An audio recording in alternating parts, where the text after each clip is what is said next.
Tentu masyhur sekali ya di antara yang difahami semua ulama bahwa Quran itu bisa mensyafaati ya. Masyhur sekali bahwa Quran itu bisa apa? Mensyafaati.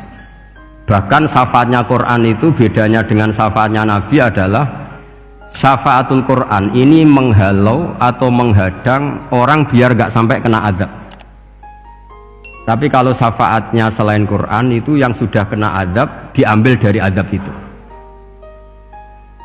Nah, dalu niki kalau kepengen matur teng jenengan sedanten karena niki lami sekali saya kaji bahwa malaikat, nggih malaikat sinten mawon itu juga kena konstitusi aturan fikih.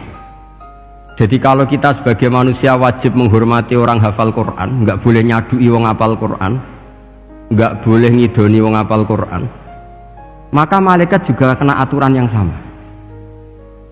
Karena dia, malaikat ini termasuk makhluk yang mukallaf, makhluk yang kena tatanan Allah Subhanahu wa taala.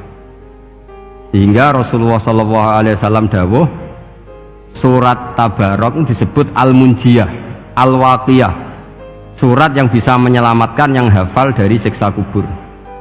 Pokoknya singkat cerita, ada orang itu fasik, mungkin ya layak disiksa. Pas sampai disiksa malaikat, surat Tabarok muncul menjelma sebagai seseorang. Kalau kamu menyiksa orang ini berarti nyiksa saya. Terus kata malaikat, anti min kalamillah, ya rujuknya memang perempuan karena surah itu dari muannas karena ada taknya. Anti min kalamillah, kamu ini termasuk kalamullah. Wa ana akrahu musa'ataki, tentu aku gak berani menyiksa kamu. Ya terus berdebat kata malaikat, ini orang nggak bener, ini orang fasik, saya harus mukuli dia. Kata surat Tabarok, sak fasik-fasiknya aku itu neng hati ini, kena nyiksa dekne nyiksa aku. Wahnya debat karena nggak ada mahkamah konstitusi. Terus walhasil terus malaikat bilang gini, ya sudah kita lapor kepada Allah Subhanahu wa taala.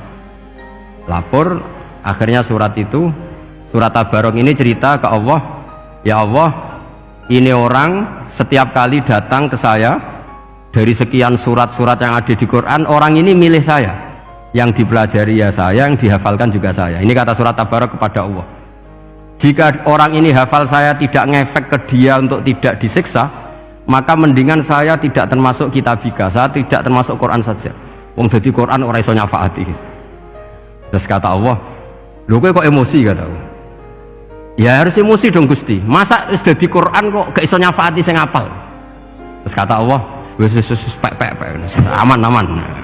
Makanya terus banyak orang ngapalkan surat Tabarok. Ya ini sekaligus ijazah nih untuk meradam kemarahan malaikat niku apal surat Tabarok. Syukur-syukur apal 114 surat.